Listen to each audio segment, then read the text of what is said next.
Students, today we are going to solve the sums regarding combined mean.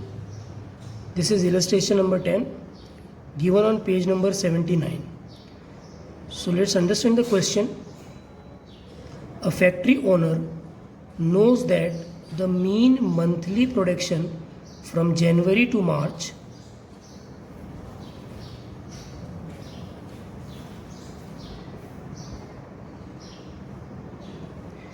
is 350 items. From April to August,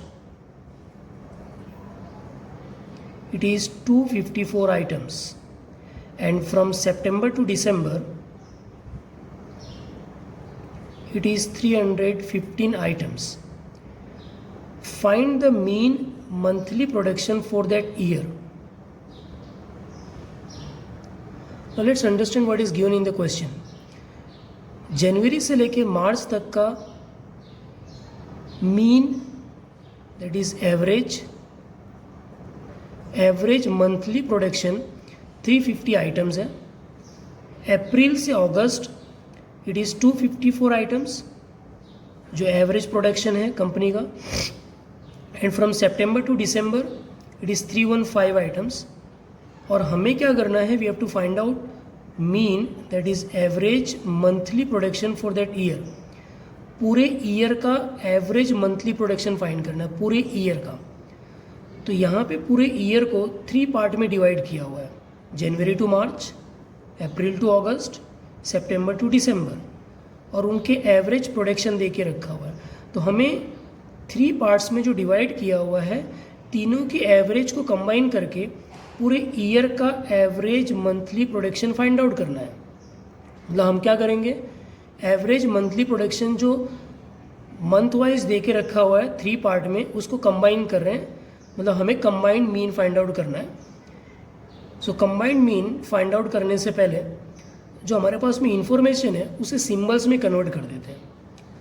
first information is January to March की information है. तो जनवरी से लेके मार्च, तो जनवरी, फरवरी, मार्च, टोटल 3 मंथ्स आर देयर. वो हो जाएगा हमारा N1 दैट इज 3 मंथ. और उसका एवरेज प्रोडक्शन दिया हुआ है, तो वो हो जाएगा X⁴1 350.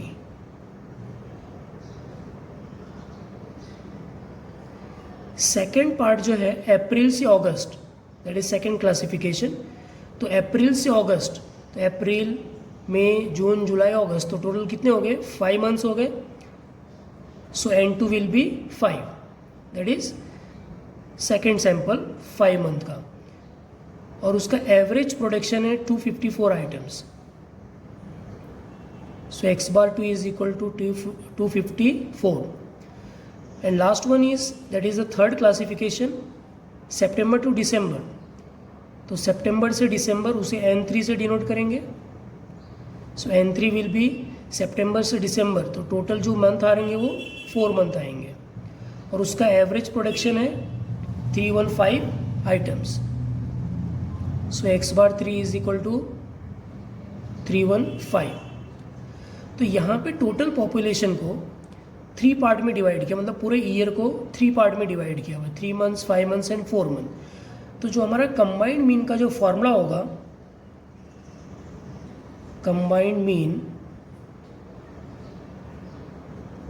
Mean is denoted by X⁴, और हम कंबाइंड मीन फाइंड आउट कर रहे हैं, तो ये हो जाएगा X⁴C. C stands for combined mean. Combined mean is equal to N1 X⁴1 plus N2 X⁴2 plus N3 X⁴3 divide by N1 plus N2 plus N3.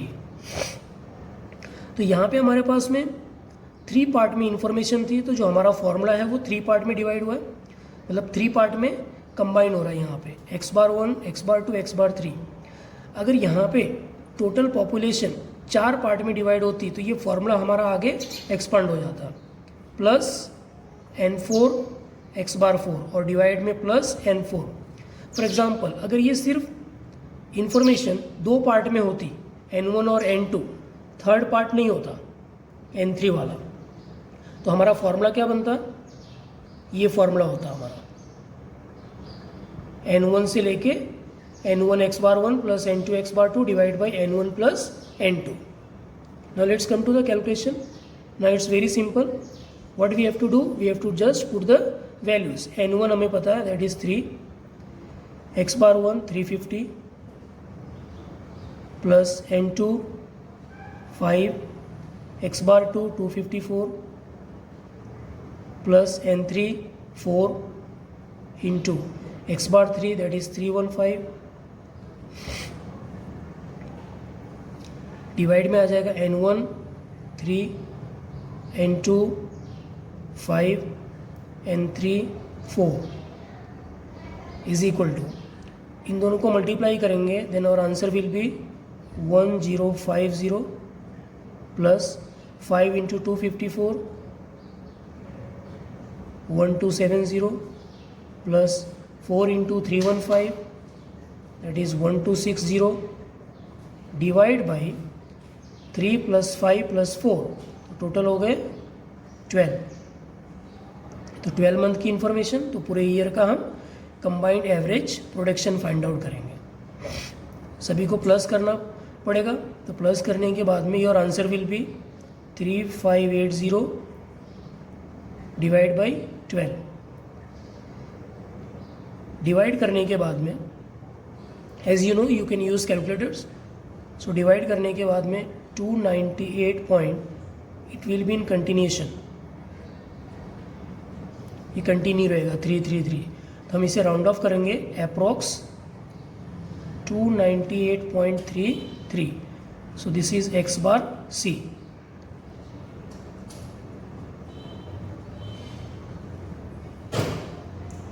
तो ये आ गया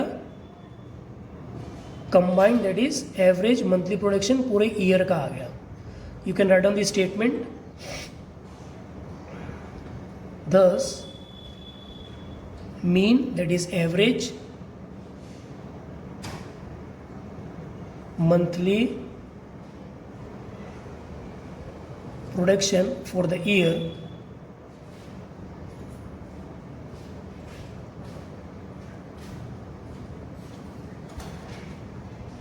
of the factory is 298.33 items. Thank you. Hope you have understood.